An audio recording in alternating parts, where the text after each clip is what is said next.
Dr. Siddharth Pandey. He is a postdoctoral researcher at NASA Jet Propulsion Laboratory. Dr. Pandey has established India's first dedicated center for astrobiology studies. He is as well the head of the Center of Excellence in Astrobiology at Amity University in India, and he is a director of Mars Society, Australia. And today, our devoted key speaker, he's going to amaze us with his lecture named Astrobiology and Space System Design. Well, Dr. Pandey, the floor is yours. You can get started. Thank you very much, Martha, for that very kind introduction, and my greetings to all the students and participants of the session. And this is I think my second session with Astronomy Sri Lanka, and I must say that I'm closely following all the work that you have been doing over the last few years since the pandemic, and my congratulations for continuing to provide access and exposure to students. So thank you very much for again inviting me. And let me just try and share my screen here. I'm going to talk about, so I'm an engineer by my education and my work profile.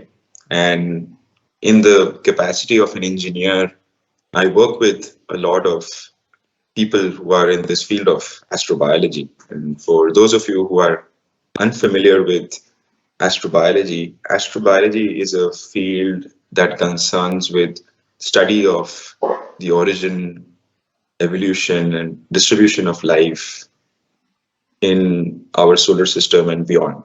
So it's a very broad field. It has very interdisciplinary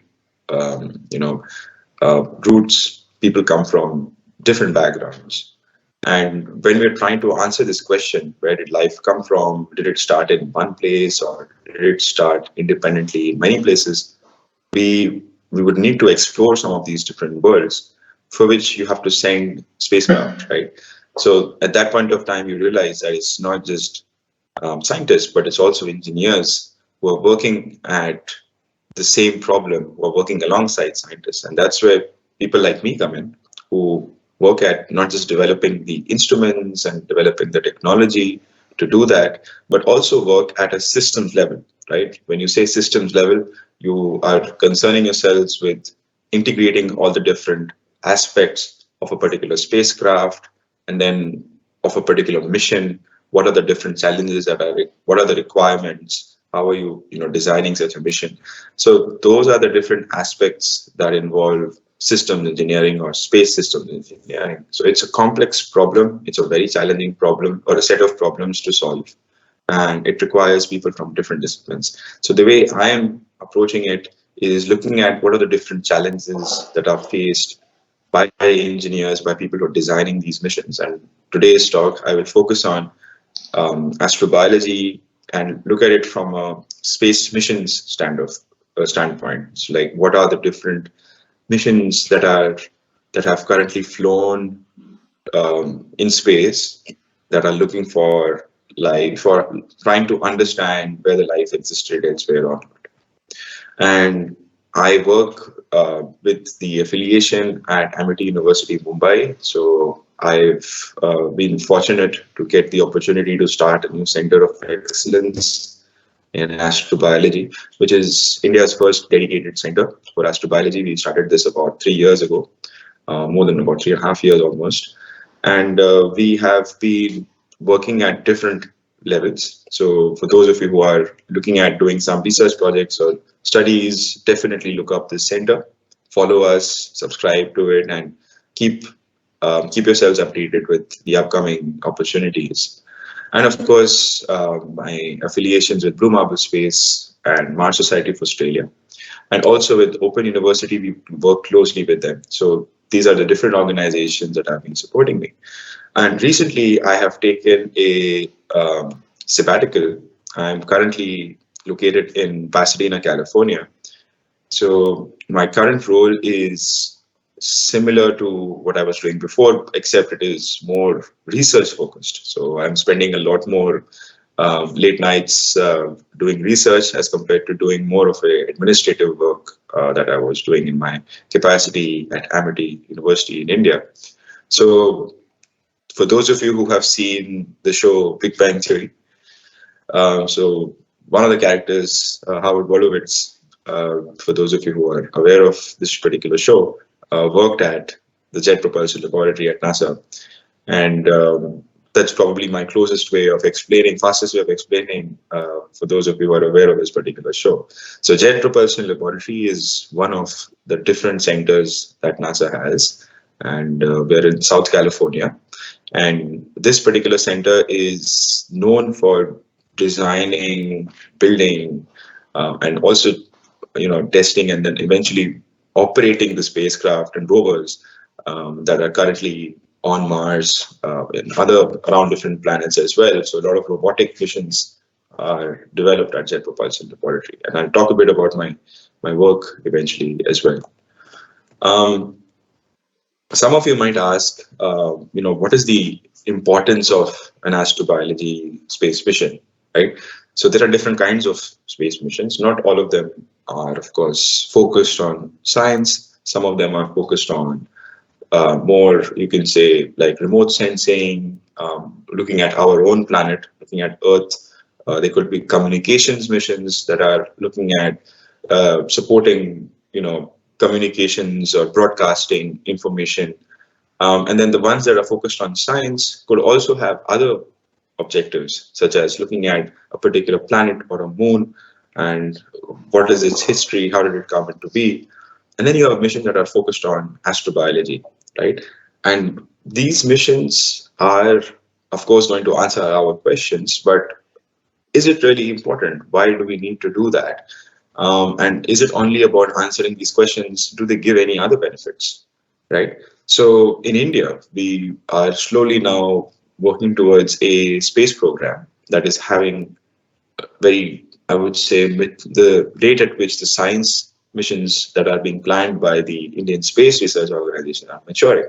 So at that point, as a group, we put together this research paper that advocates for missions that are astrobiology focused, because the importance of these missions is not just for the science, but also for connecting the public, scientists. And we've kind of in this paper talked about how in the past missions that have been sent, for example, to Mars and other places with an astrobiology focus, how have they actually driven the public? They have inspired students and brought together scientists from different domains and work together, and technologies that have been flown, how they have supported space exploration in general, but also people here on Earth. So it has a lot of spin-offs. It has a lot of benefits. So for those of you who are interested, definitely read this paper to get an insight into the importance of astrobiology. We also wrote a contribution towards the roadmap, scientific roadmap that is being developed by the Indian Space Research Organization. So although the document is currently not public, but this is to show you that there is a growing community in India, and we would like to expand it, of course, and support neighboring countries. So if there are researchers and students in Sri Lanka who are interested in coming forward and joining the community, we would be more than happy to support you and have you there. So this is another important step where we continue to work with a space agency to do this kind of work. So, okay, so now coming to today's talk, these are the main topics that I would like to discuss with you today in terms of astrobiology. So the first and foremost is, what do we mean by astrobiology missions? So which missions can classify as astrobiology or not astrobiology? The second topic would be, what are the unique challenges that are faced by them, right? So space is hard. Sending missions into space is hard, but there are some very unique challenges that are faced by astrobiology missions. So what are they? And lastly, how do astrobiology results shape future missions, right? So what are the ways in which these missions can influence the future missions? And if you have to look at a list, comprehensive list of astrobiology missions, so that's the website. If you like, you can take a screenshot of this and just type it in your browsers, you should be able to find it. So the NASA Astrobiology program actually maintains a page where they list all the relevant missions. And it might not be the most comprehensive list, but it will kind of give you an idea of which missions are, you can say, categorized as astrobiology missions. So what is an astrobiology mission, right? What are we looking for exactly, right? You might say that, okay, if we're trying to look for life, are we looking at cameras that can just kind of find green little people, or just like you see in the movies? Or are we looking at simple life, right? You're looking at microbial life, any form of life that might have started on a different world. So we are looking at both. We are looking at the ingredients of what might make this life or this biology to happen. And we're also looking at the byproducts, right? So it's like, suppose you are looking for cake, right? If you, uh, someone in your family has baked a cake, and you go to the kitchen and you want to check whether you've come back from work or you're from your school, and you've come home and you go to the kitchen and you want to check if somebody had baked your favorite cake or not. So how do you find it? Of course, one is, of course, you actually look for the cake, right? What if that cake has been hidden from you? So what else can you look for? So first and foremost, you see if any of the ingredients are around, right? So you see if there are eggs, any milk, flour, whatever ingredients going into making a cake. You look for those. And you also look for byproducts, right? What could be a byproduct of a cake? Of course, it will not be like, it could probably be utensils that are kept in the sink, which have a little bit of cake batter on it, or, those spatulas that you use to beat and make the cake batter. It could be leftover utensils, right? So you kind of call it byproducts. Or it could be some crumbs after the cake has been baked and you find little crumbs lying around, right? So you look at, so those are like the ingredients and you can say the byproducts. So similarly, scientists, when they're looking for life, they might or might not find active life or present life on a planet or a moon, but they can look for the ingredients, right? Which are the elements: carbon, hydrogen, nitrogen, oxygen, phosphorus, sulfur, some particular molecules, organic molecules. So they can look for those which might have been initially the precursors for biology to actually originate. Or you can look at byproducts, right? So when life gets formed, it's definitely not just formed by itself. There's a lot of other complex matter that does not convert into living organisms that are around, and we've seen that on Earth as well. So what is this complex organic matter? So the ingredients and the byproducts are equally important, alongside, of course, looking for the living organism or the cell for that matter, right? And how do we do that? So we look at two things, or rather two broad things. One is the chemical signatures, because biology starts from chemistry, and even when it exists, it has some very particular chemical signatures, right? And to do that, you use spectrometers, gas detectors, or different chemical assays to do that. And alongside the chemical signatures, you've got the visual or the morphological signatures, wherein we look at any structures, any peculiar shapes, features, textures, and we analyze that using cameras. And we not just look at the visible spectrum, but all the way from ultraviolet to infrared, right? Because it could exist in within any of those, that entire bandwidth. So those are kind of the two ways you can broadly categorize how are we looking for life, right? And all the instruments that fly have some of these instruments, right? If you look at the Mars rovers, if you look at any of the spacecraft that have orbited around these planets and moons, they all tend to have cameras, they all tend to have spectrometers, sensors, that are basically doing this. And for the missions that go to these worlds, you can classify them into, you can say broadly, three categories. The first is remote sensing, wherein you are never really landing on that particular planet or moon. You're basically at a distance and observing it. The second is onboard analysis. So these are ones that eventually land onto the surface. And the last is sample return missions. So we've actually had missions wherein you've sent the spacecraft out, it's collected the sample, and it's actually all the way back, it's flown all the way back and landed on Earth and sent us that and given us that sample. So we've actually done all the analysis work on Earth as compared to having to do all this analysis work on board the spacecraft, right? So that is the last category is the most ideal category for scientists because you cannot take all of the infrastructure that is there on Earth to analyze samples, all the, you can say, dedicated labs and instruments currently cannot be miniaturized and fitted and put on the spacecraft, right? So the amount of science you can do and the amount of confidence with which you can confirm that, yes, that sample is showing us signs of life, the best way in which it can be done is currently here on Earth, right? But to get the sample back is again a very challenging process.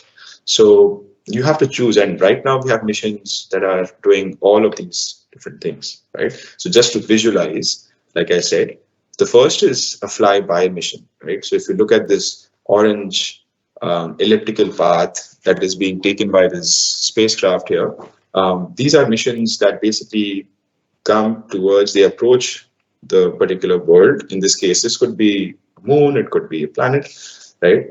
They approach it, and then as soon as they come closer towards it, they basically use the gravity pull of that particular planet or moon to slingshot around it, right? And this is basically called a flyby mission.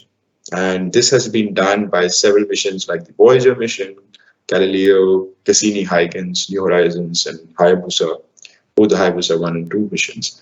And by doing that, there are some advantages and disadvantages. The advantages are that when you're coming in at, you're coming in space towards this particular moon or planet, you're coming at a very high velocity, right? And in space, you cannot brake because there is no atmosphere, right? So the only way you can slow down is by firing your rockets in the opposite direction to slow you down. And the amount of fuel you need to do that is very, very high, right? So in space, one thing that limits you is your mass, because to launch from Earth into space, you need a lot of rocket fuel, right? So every gram of increase in the size of your spacecraft or the fuel that it is carrying for, so of course, you need fuel to launch off Earth, and then when you're in space, you need fuel to maneuver, slow down, fasten as well, right? So all of that mass that is sitting on top of your rocket that is launching off Earth, that mass is very constrained. You cannot increase it beyond a certain point because that would mean you need an even larger rocket. So these missions are good because you don't really need a lot of fuel in this particular mission because you're not trying to slow down to land. You're just doing a flyby missions. So many of the early missions like Voyager, Mariner missions, they did a lot of flyby wherein they went and they basically just flew past these worlds. So that is the advantage. You don't need much fuel. But the disadvantage is that you get very little time near that particular planet or moon, right? As you're approaching, you suddenly see the planet up close, and then finally, after the flyby is done, you're going away and away from it. So the time to observe and to do all of your scientific work is very, very limited. So it's also, in a way, you can say high risk, because if your instruments don't work at the right amount of time, you could basically just miss it, right? It's almost like you're sitting in a car and someone is driving that car and you have a camera and there is this particular place that you want to take a photograph of. And in case if you don't do it at the right time, if you don't take the photo at the right time, that place is gone. You'll not be able to analyze it again because the mission is not designed to go back. It's already done one. But in some cases, we've had like where you do multiple flybys, but then it kind of becomes like a orbital mission. So that's the next kind of missions, wherein, as you can see here, this blue circle is basically when you got the particular spacecraft, which is kind of locked in orbit. So you use your onboard engines and fire your engine thrusters at particular times to correct the trajectory of your spacecraft, that eventually, instead of just being in this orbit, instead of just being this elliptical flyby path, you kind of correct it so that it's in orbit. And this orbit could be a circular orbit, or it could be a very elliptical orbit, wherein it's kind of closer at one point, but it kind of goes far away, but it comes back closer and then far away. But it's kind of locked in orbit around the particular moon. And it will remain there because in space, you will not have any other force acting on it. It's just over a period of time, it might just keep dropping. So you have to keep firing your rockets every now and then to ensure that it remains in orbit. But relatively, you can say more or less for many years, it will remain in that particular orbit. And that is good because it is slightly more fuel expensive because you need to fire your thrusters a lot more.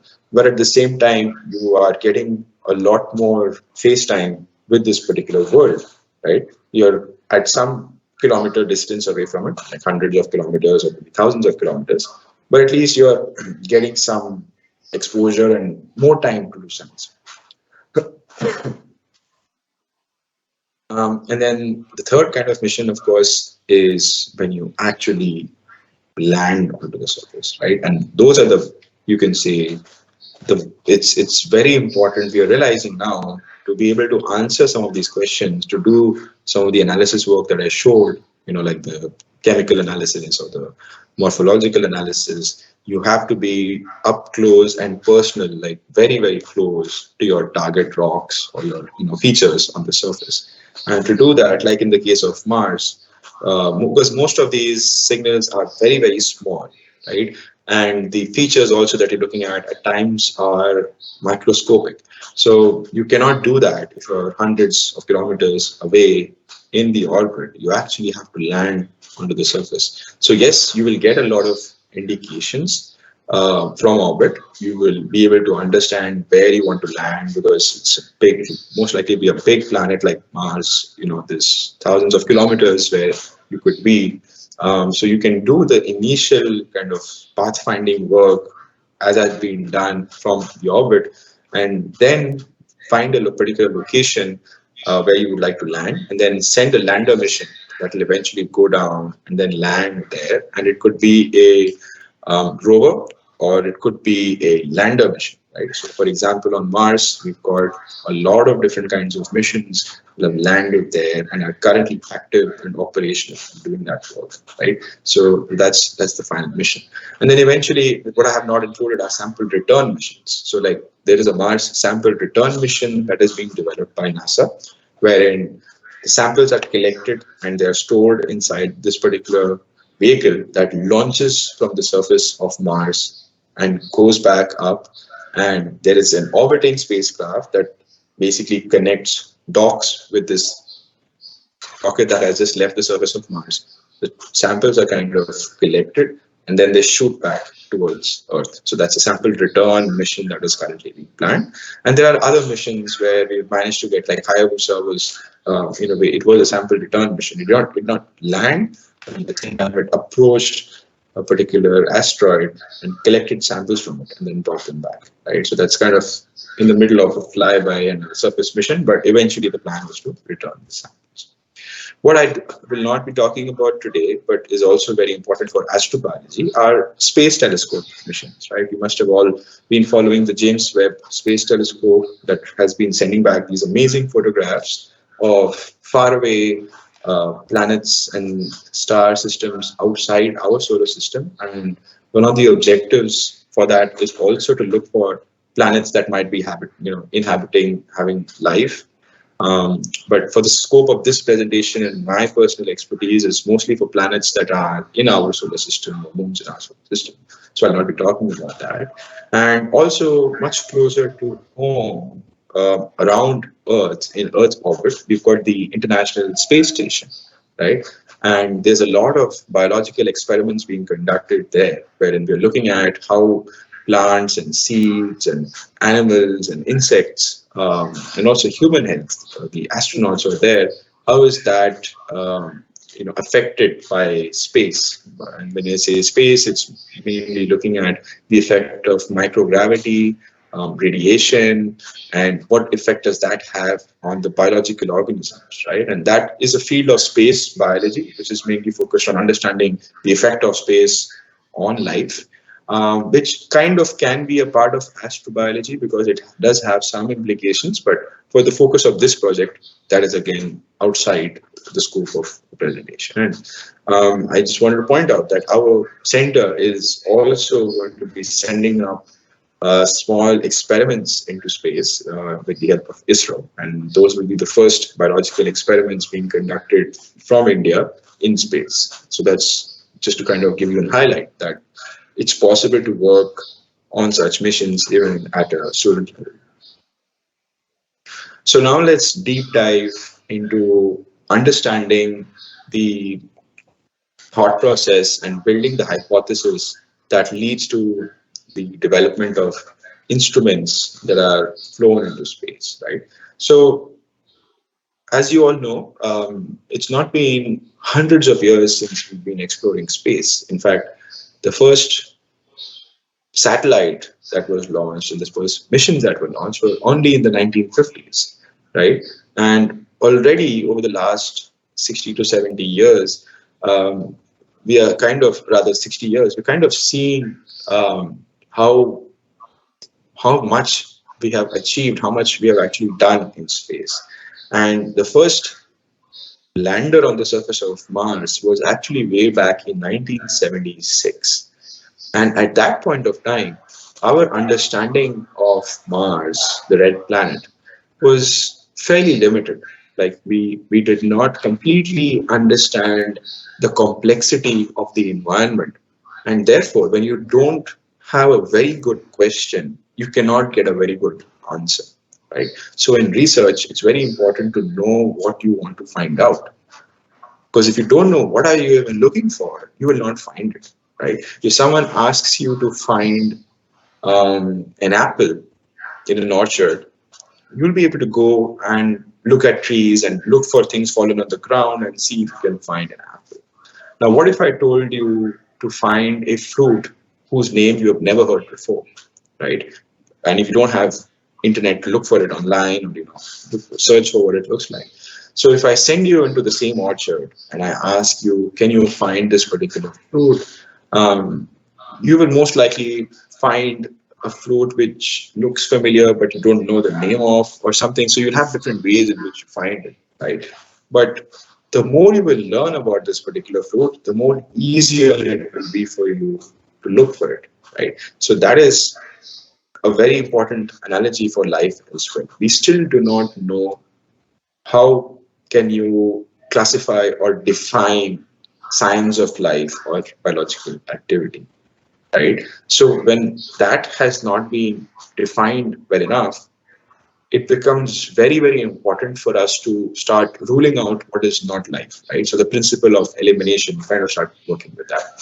So the points that you're seeing listed here on this slide, these 8 points, are kind of the criteria that have been put together by the NASA Astrobiology program. And there is a paper whose link I have put in this presentation, and some of you, I can share the link after the presentation as well, which kind of gives the criteria when you're trying to determine whether something that you're looking at is biological activity or not.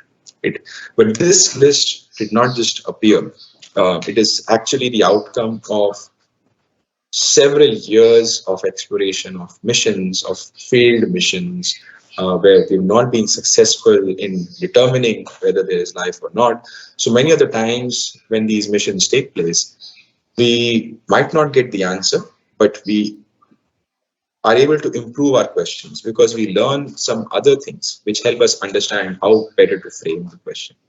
So to give you an example, like I said, in 1976, we had the first Mars lander, the Vikings. There were 2 missions, Viking 1 and Viking 2, that landed on the surface of Mars. And you can see in that image there, Carl Sagan, who's a famous astronomer, astrobiologist. He's standing next to a full-size mock-up of, it's a scale mock-up of the actual mission And this photo, I think, was taken somewhere in the desert, not very far away from where I am right now in California. But to give you a size scale, like that is how large that particular lander was. And this mission was not successful in answering these questions because it only focused on the first 3 points that are in red here. Sensitivity of instrument, make sure that it's contamination free, and repeatability. The later points came up after we were not able to successfully, answer these questions. And I'll talk about this mission in detail later on. So to kind of give you an idea, this is the illustration from the same paper. It's important for us to ensure that, um, for example, the level of contamination is very, very low, right? You want to make sure that you're not carrying any samples that have managed to stick on your spacecraft from Earth.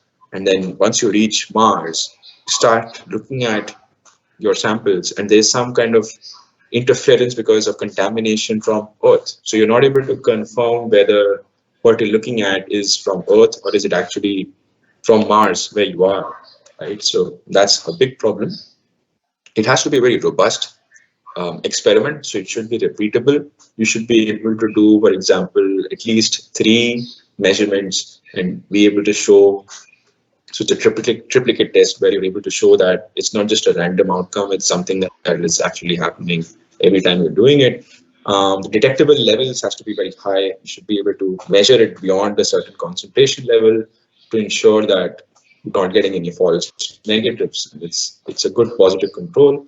Survivability, so the physical, chemical, and geological conditions in the suite of environments encountered by the sample between its synthesis and its measurement have not destroyed targeted signs of life. So many times when you handle the samples, you have to heat the samples, you have to dissolve them in certain liquids. So what happens when you do that? Is it affecting the quality of the sample in a way that it is destroying, the signs of life that you're actually looking for? So all of these are like different criteria that has to be met. The results have to be reliable and compatible. Your instruments should be able to actually find what they're looking for, right? So in case you find something that you don't understand, does not mean automatically that it's life. It could be something that your instrument is not capable of understanding, right? That compatibility is very important.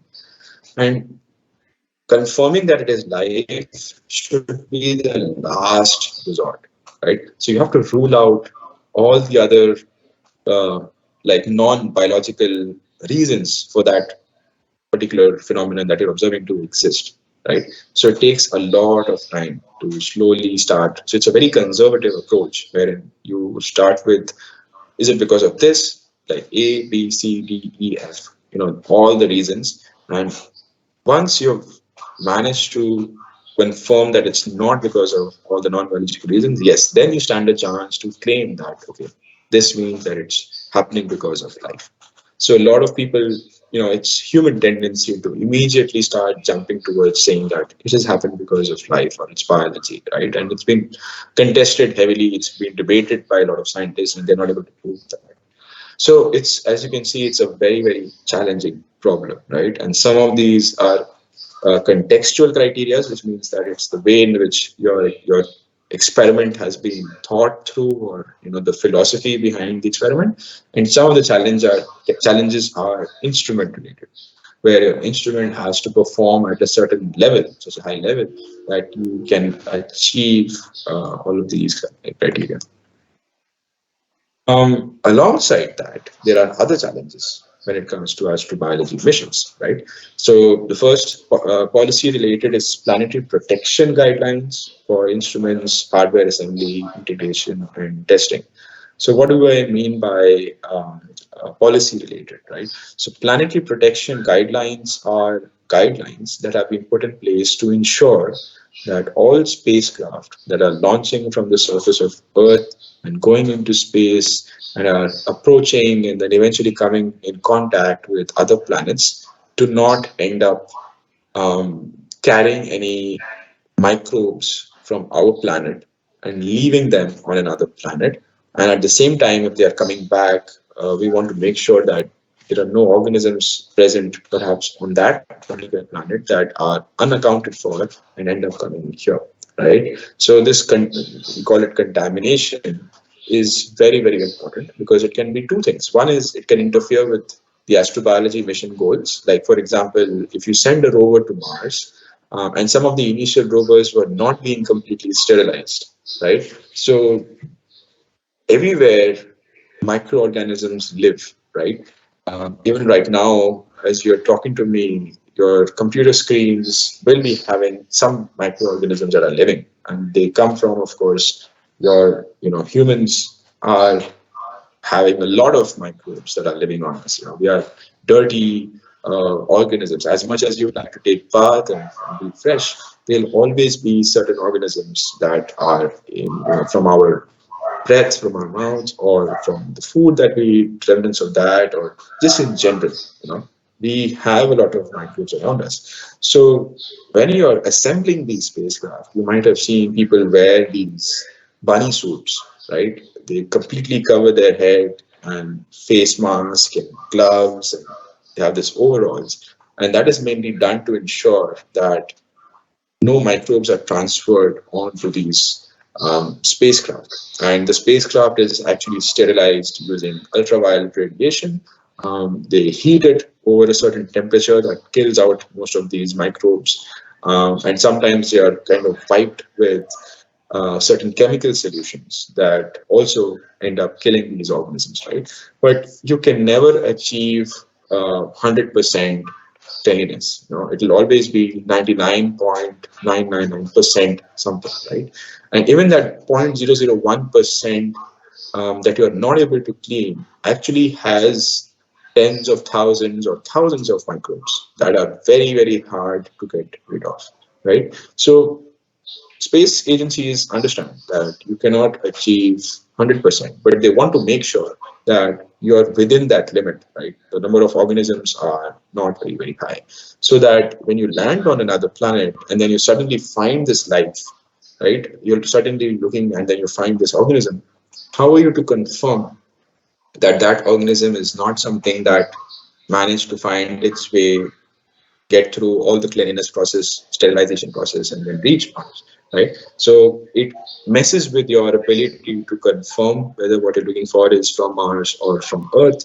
And the other thing is that over a period of time, there is this thought process that you want to conserve a planet or a moon for what it is, right? Many of us, some of us, I mean, I've heard these arguments from students that why don't we take life? Why don't we take organisms and life and we just leave there on Mars and let it survive? See if it survives or not. Right? So it's a different way of approaching the problem, and there is no, I would say, right or wrong approach. Some people want to conserve a planet or a moon, where they want to make sure that they completely understand it before kind of bringing life from Earth and leaving or settling there. Right. So there are different ways in which you see the same problem. But right now, from a planetary protection standpoint, your missions that are astrobiology missions have to be very, very strict, right? And it's not an easy thing to do. Each and every screw, bearing, gear, motor, camera, battery, everything needs to be clean. And the same requirement is not there for missions that are not doing astrobiology or going for such missions. So this is a unique challenge that is faced by these missions. And that leads to I'll just jump to the third point first. It leads to ensuring that, rather, let's see, it's not mentioned here, but the important thing here is that it leads to increasing the amount of time that is needed to develop this mission. And you need a lot more people, a lot more planetary protection scientists to work with, right? So the cost of paying these people goes up. And that's why astrobiology missions tend to be more expensive and harder to kind of get approvals for, because it's a very complex, long, and expensive process. Environment related, of course, because most likely if you're doing these missions, you will be going further out into space. You'll be spending a lot of time in space, so probably months, if not years, and you'll be landing on the surface of a planet or an asteroid or a moon, and your instruments are going to be facing a lot of different extreme temperature, pressure, radiation, mechanical stress kind of loads, and that leads to a lot of different challenges for the engineers to build your spacecraft in a way that it is robust, right? Because cameras and these sensors are very, very delicate and sensitive machines. So you have to add a layer of robustness around them, reinforce them that they can withstand all of these environmental conditions. Of course, because you're there for so long and you need to carry all of these instruments, your mass and your volume is larger than other missions, right? And that leads to more power requirement. You might need to ensure that it remains within a certain nominal temperature, because if you're on Mars or if you're going further out into space, you have to spend more time kind of keeping it warm and it doesn't kind of heat up as well, right? So there are all these different challenges that you have to tackle. And lastly, instrument operations as well. Many times the spacecraft is so far away that it has to take its own decisions. If it's a rover, for example, it has to have the ability to autonomously navigate through a particular path. If there's a rock or a boulder in front of it, kind of going around it, when it's conducting any operation, for example, if it has a drill on it and it is drilling on the surface of Mars and collecting some samples with the scoop, it faces some problems and challenges. It's not possible to, in real time, like a human on Earth is sitting and operating these machines, right? What happens is that you normally feed in some instructions as input files and you just upload it and send it to the planet, to the moon, or wherever that particular machine is, and it receives that signals and it incorporates that. But there's no steering wheel or like a joystick that somebody is sitting here on Earth and operating it, and then the rover there is doing that, because the amount of time it takes to send a signal is about, for Mars, it's about 20 to 30 minutes one way, and then it takes another 20 to 30 minutes for that information to come back. And that is basically because of physics, right? The amount of time it takes to send the signal over that distance, you cannot change that, right? So there are all these different limitations. And finally, if it is conducting its science and it's finding some unexpected signal, how does it behave to that, right? What are the next steps to be followed? So you're looking for things pretty much in the unknown, right? All of these different signals, they might be very different from what to expect. So you have to build some kind of a way in which it is able to handle this uncertainty, these unexpected analysis. And also to be able to conserve and preserve the sample.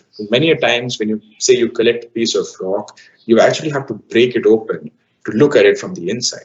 But what ends up happening is that once you break it open, there might be some gases or some ways in which it disrupts the internal composition of that particular sample, right? And it's pretty much like a one single shot. Like if you're able to do it and analyze it in one go well enough, if not, then you've pretty much lost that sample. And then you can't do like more analysis on it. So you have to also make sure that you have non-destructive techniques, right? So non-destructive techniques are ways in which you don't have to kind of crumble or break that particular sample. You're able to look at it as is, without breaking it open, and looking at the textures, looking at the chemical signatures of its surface, and be able to determine it. So preserving the sample is also very, very important, because you might be able to do more analysis later on based on the findings, the initial findings as this. So there are all these different challenges in policy, environment, mission, and instruments that affect your missions as well.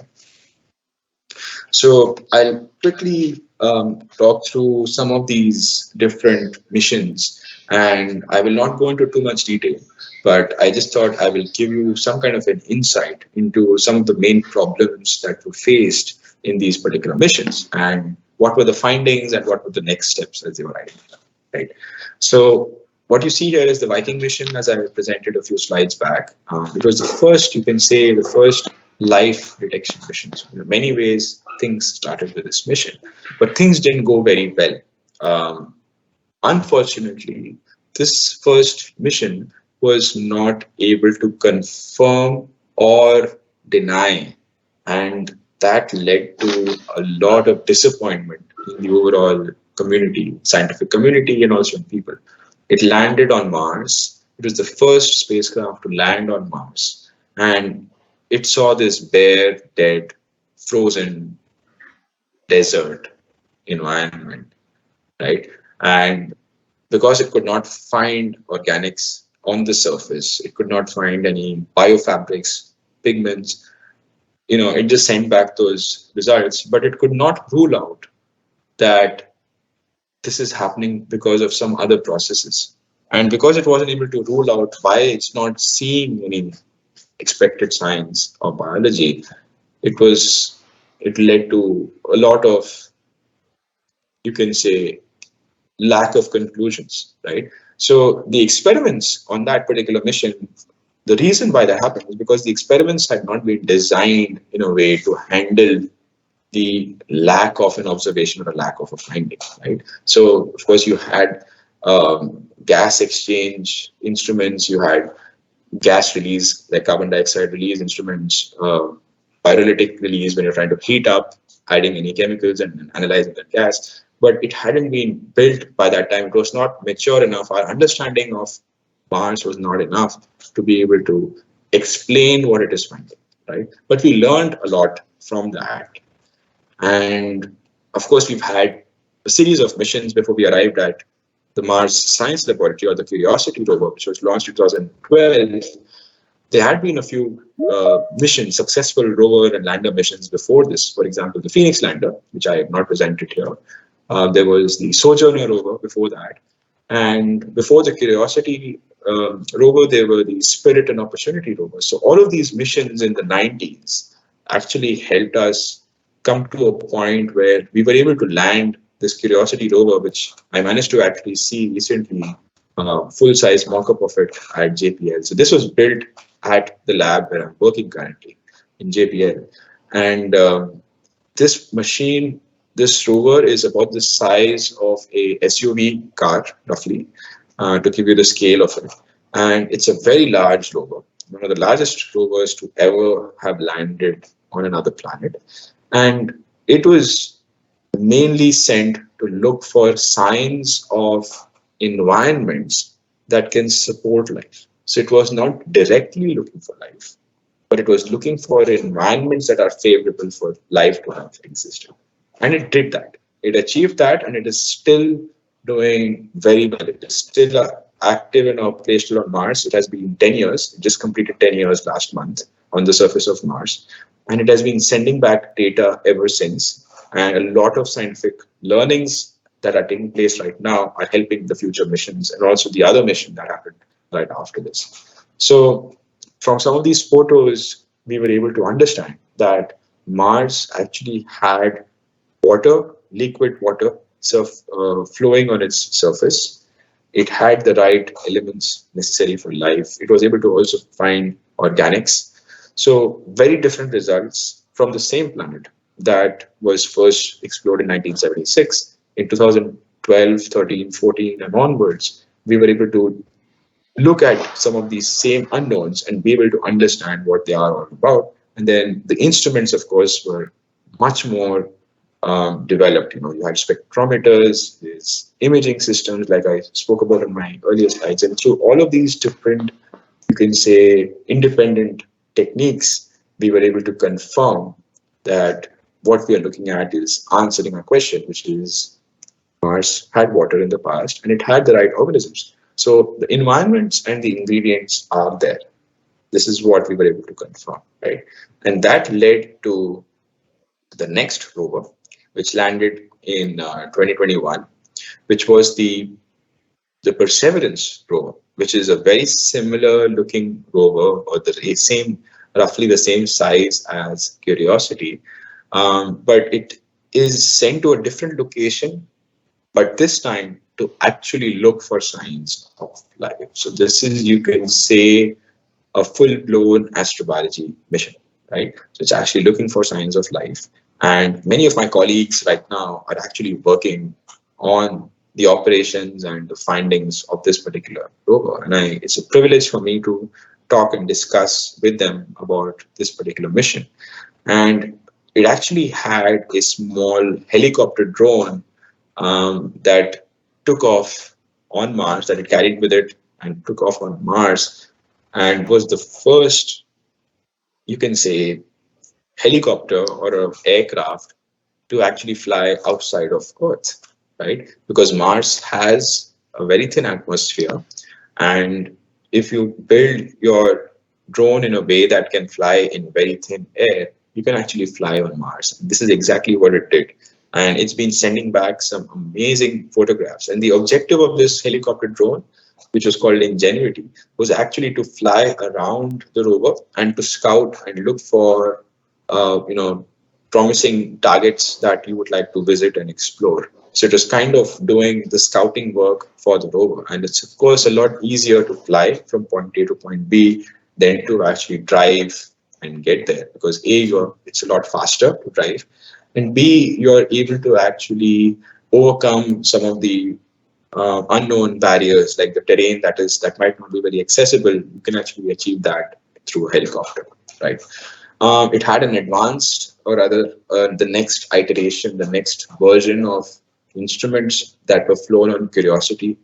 So spectrometers, imaging systems, and they were all being sent in a way, built in a way that they were based on the learnings of the previous mission, right? And of course, this mission is in a site, a very promising site where it is looking for life and help us understand where the samples, where life might have originated and come from.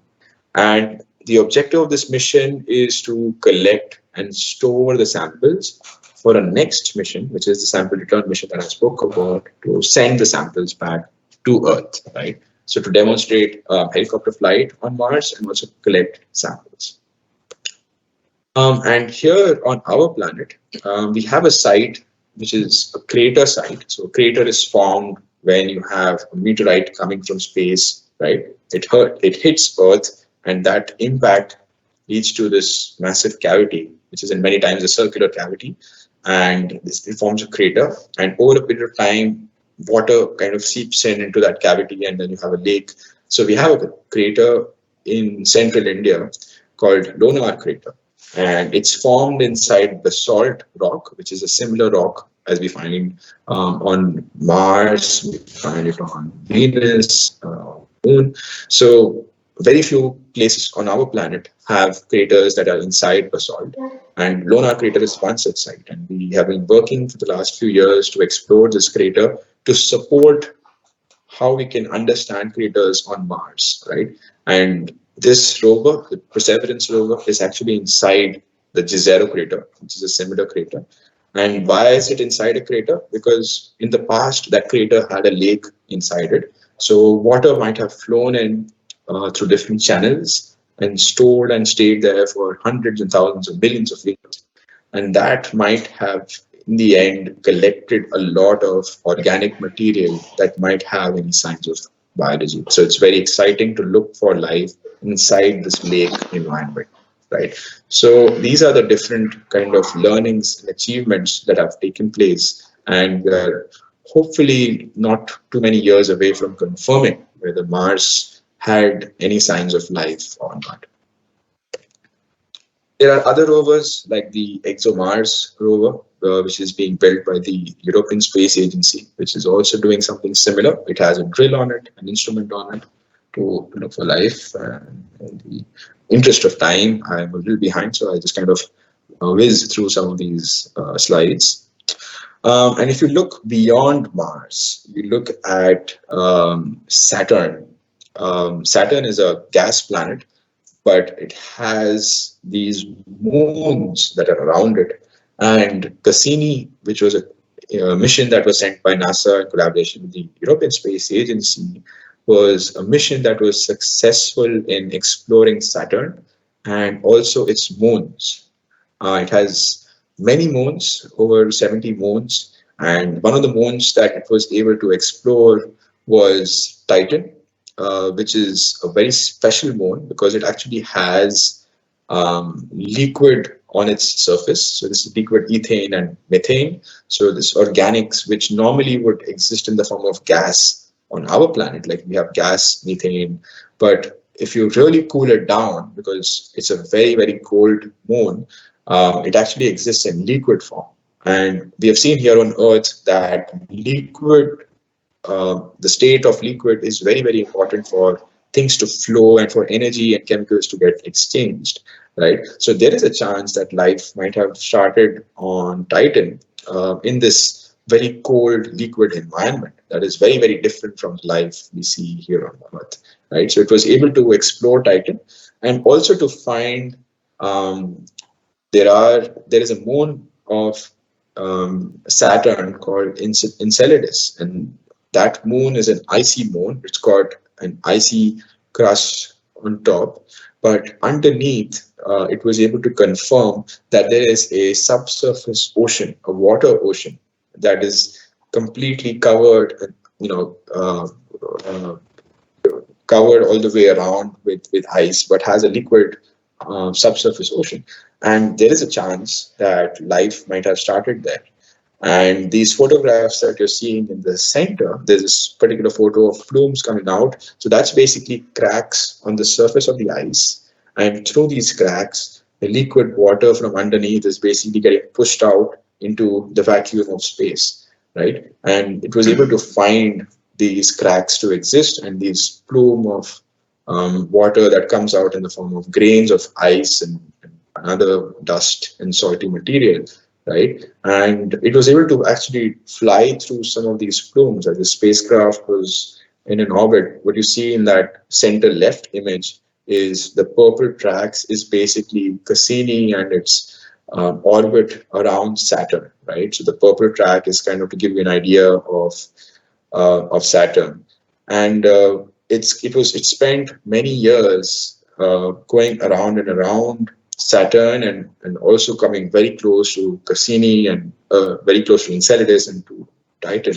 And it spent and sent back a lot of important information that is currently helping us develop missions to these icy moons of Titan and Enceladus, and also to further understand the rings of Saturn. That how do these rings form, right, over a period of time?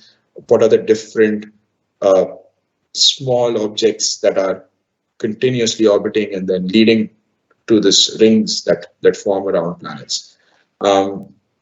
This is a photo of the surface of Titan. So it actually, Cassini had a small probe, the Huygens probe, that actually landed on the surface of Titan. And what you see there is actually the image taken from the surface of Titan. So it has this yellow, dense, hazy kind of an environment. So the mission was actually sent, it was actually made in the form of a boat, because it actually assumed that it will land on a liquid water body like a lake or a sea on Titan of this very, very cold methane liquid, but it ended up landing on the surface or the rocky surface on the land there. But nevertheless, they were able to confirm that it might have not landed inside the water body, but for sure there are flowing rivers and lakes and seas of this methane liquid. And there's also rainfall that takes place of methane and methane. So it's a very different environment, difficult to imagine. And there's a mission called Dragonfly, which is being developed to fly in 2028, I believe, to Titan, right? And to Enceladus as well. Currently, there's a lot of missions that are being proposed to be selected to fly and explore these icy plumes. And Saturn, of course, is a very intriguing planet. So to give you an idea, there's all these very complex weather processes that take place. For example, if this image taken, it's an actual image taken of the pole of Saturn. So this is, I think, the south pole of Saturn. And you find this weird hexagonal shape of a vortex that exists there, right? It's a very peculiar shape, right? Why is it not circular? Why is it not rectangular? Why is it hexagonal? And there's this constant whirl of gases and clouds that are constantly moving. It's a gaseous planet, right? So we haven't even understood our own planet, but if you look at these other planets, you find all these different weather patterns and processes that take place, right? And we've been exploring and observing exploring them. So it kind of has given us an insight into the complexities and the grandeur of the problem that exists, or not the problem, but the unexplained phenomena that exist that are helping us further study them.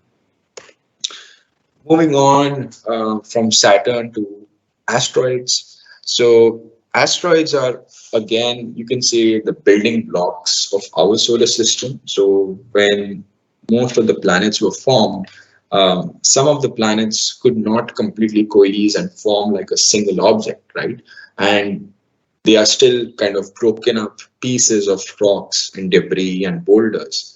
And so, for example, between Mars and Jupiter, we have something known as the asteroid belt, right? And that's basically this big debris of rocks that are also just like Earth is going around the sun, Mars is going around the sun, Jupiter is going around the sun. You've got this broken pieces of asteroids that are kind of in a lap, in an orbit around the sun, right? And they are important because they are very, very old material, as old as the solar system.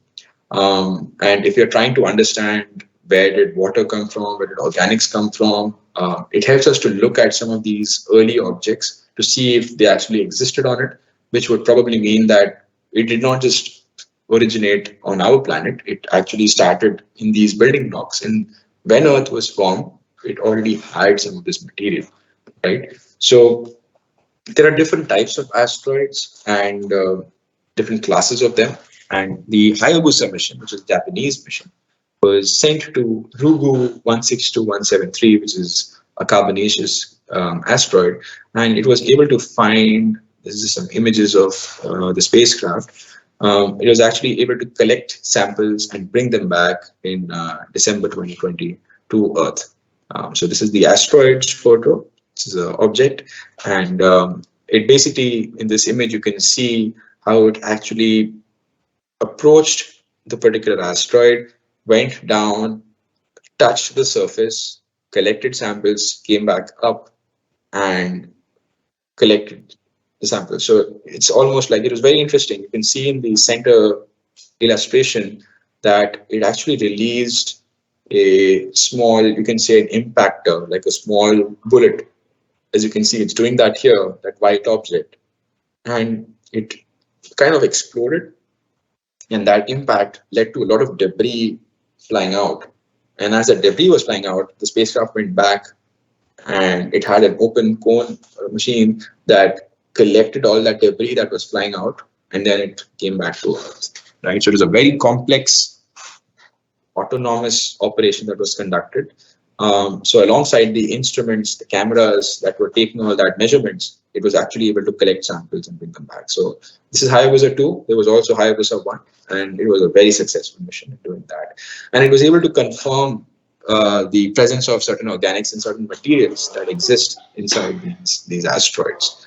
So the question of whether water was there on Earth or not has been further explored, where we're trying to understand that actually water is a very, very old compound. It's been around for billions of years. Then there was a Rosetta mission, which landed on a comet. So like asteroids, comets are these icy bodies that are also revolving around the Earth. And some of them have these trapped gases and volatile material. And when they come close to the sun, all of that material starts, escaping, sublimating from that particular body. And that's why you might have seen some comets, like Halley's Comet was seen many years ago. You can see it has this tail behind it, like a smoky tail behind it. And our mascot of our center, that is Ketu, is also a comet. So these are, again, very exciting objects because they help us understand what kind of organisms or what kind of organic material existed on it, and how can one understand the early history of our solar system, right, to do that. This is a collection of images from the Rosetta mission, which sent a small lander onto the surface of the comet. And what you're seeing here is this very dusty kind of environment on the surface. So you assume that these places are pretty much dead, they don't have a lot of movement, but actually it's a very dynamic environment. So you might not find life per se there, but there's a lot of these different processes that are taking place on the surface of that planet or that particular comet, right? So this is actually done by a citizen scientist, by just an amateur person who took a lot of this information in and he combined it and he made this video, which is actually quite interesting. So now coming to the last aspect of the problem, which is where do we land, right? Where do we want to do our scientific work? Where do we want to go? And Mars, for example, if you take Mars, it's a very large planet. So this image shows you on the top left locations where missions have landed on the surface. And it's basically a two-dimensional map, like we have a map of Earth. This is a map of Mars. And most of the locations have been relatively close to the equator, close to the center line, right? Because if you go further up, things get very cold.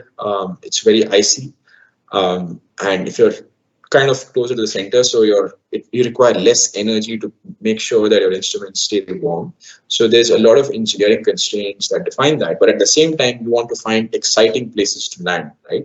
So the two kind of promising, exciting places right now for planets like Mars is to look at places where there were hot springs in the past, because hot springs tend to bring up, as you might have seen any hot springs around you, they tend to bring up a lot of underground fluids and chemicals up to the surface. So you don't really need to drill down to get to those sites. You're actually getting a natural way in which you can analyze some of that underground material, right?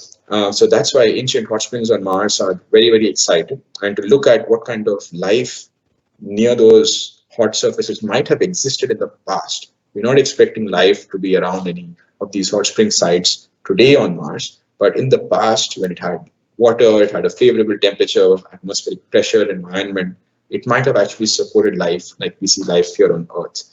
And the other exciting category of places to land are deltas, ancient deltas, gullies inside these crater environments, right? So places where you have this liquid flowing water that might have deposited over a period of time, layers and layers of sediments of organics that might have some proof of sign of life in the past. But most of these sites are not just driven by science, they're driven by engineering, they're driven by how easy or difficult it is to land there, right? So the risk of landing is very, very important, has to be considered. And that determines the latitude within which you can land, the elevation within which your particular location needs to be. So basically you do all of this analysis and you select locations, and there's always a fight between the engineers and the scientists, because the scientists want to land in the most exciting places, but also the most risky places, right? And the engineers want to land in the most safe places, but also the most, you can say, boring places, because you're not getting a lot of scientific output there. So there's always this trade-off that takes place to select locations that are safe, but at the same time useful for science, right?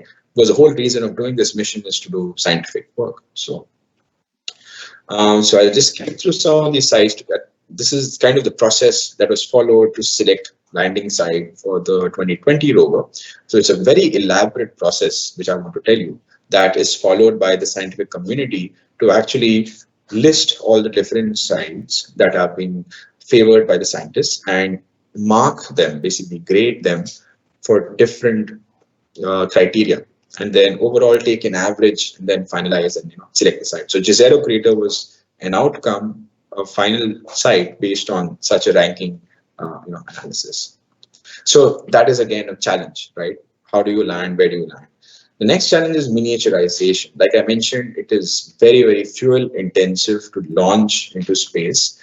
So to give you an idea, an instrument like an Xrd Analyzer, which basically uses X-rays to look at the makeup, the chemical makeup or the composition of your sample, this is how large it looks. It looks like a very large bulky machine, but NASA aims miniaturize the same machine to actually fit inside a suitcase. So here you see David Blake. He's a scientist at NASA Ames Research Center, and he was part of the team that miniaturized this instrument to fit inside a suitcase. And the same instrument is fitted on the Mars Science Laboratory, the rover that we saw, right? So those are the kind of challenges that are faced where you don't have a lot of space to carry huge, heavy machinery, instruments, and you need to do that. You need to miniaturize them and fit them onto rovers.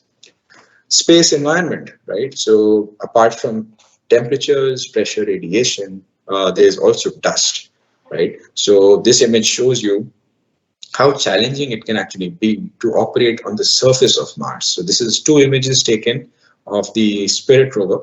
One was taken in 2005, where you can see it's quite clean and fresh solar panels. So solar panels are used to get energy from the sun.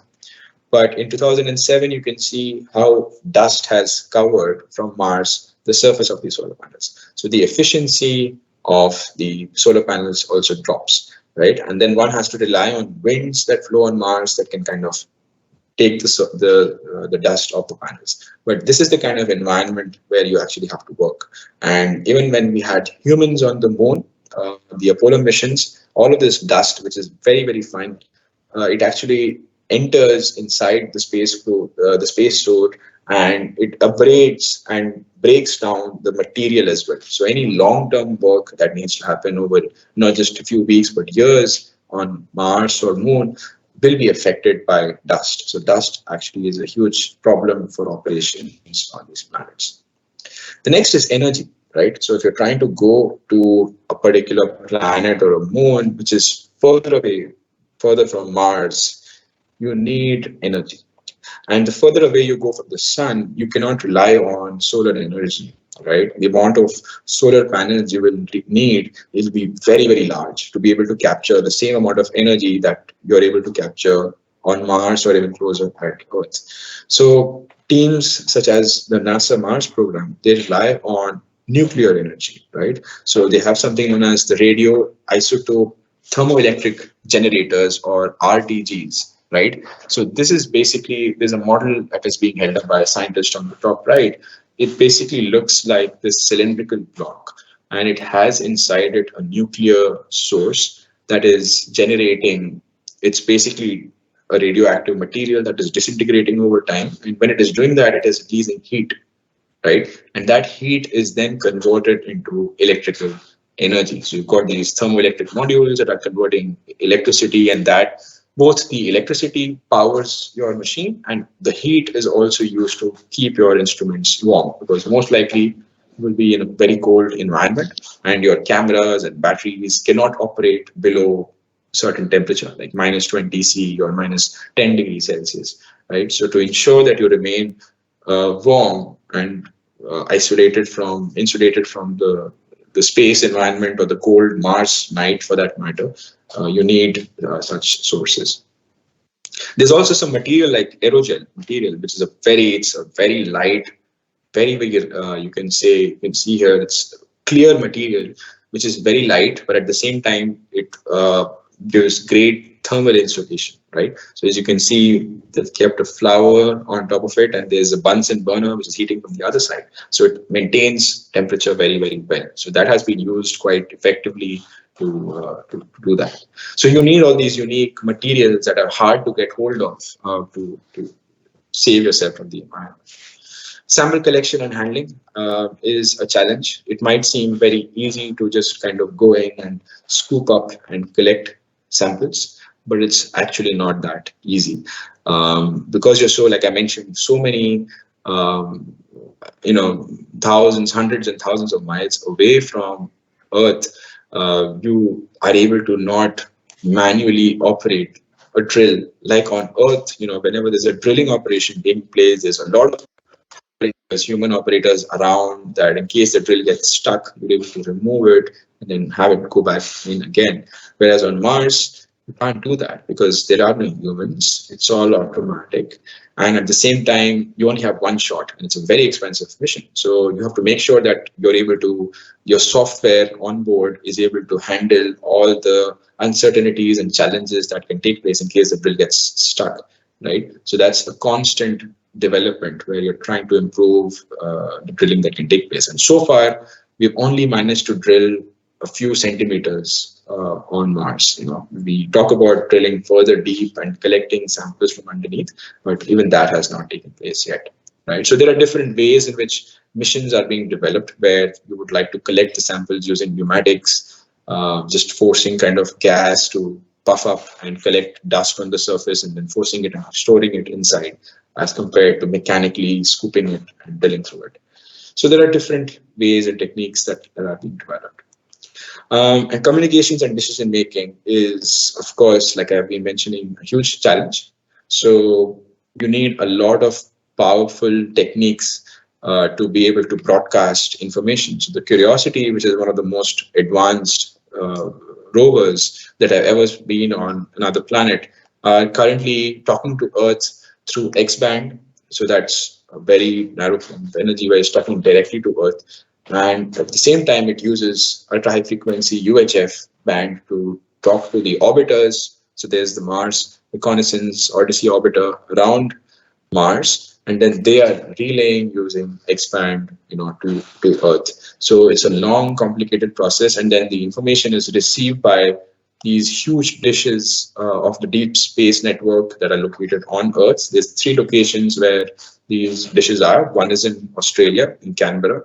One is in Madrid, in Spain. And the third is here in California, in Goldstone. So there's very limited infrastructure in place to handle a lot of this communication. And it makes it very, very challenging to send complex instructions and to receive, information back from there as well. So I hopefully have kind of given you a glimpse into some of the challenges of astrobiology experiments on flight missions, the type of missions that exist and the different challenges, that are faced. And hopefully this has given some of you who are interested in the engineering challenges or aspects to think about what you would like to kind of work on. And with this, I would be happy to take questions. And my apologies for going a bit over time. Well, thank you so much for your very informative and your gorgeous explanation for very important facts indeed. And all the explanation that you have given us today is very important to understand actually what is the missions and what is actually happening. It's not just that when we see the pictures, it looks so easy to collect the samples and also to bring them to the laboratory. But indeed, as you have mentioned, there is a lot of work, a lot of decisions, important decisions that have been considered before every single step. Well, thank you very much for such amazing lecture, Dr. Pandey.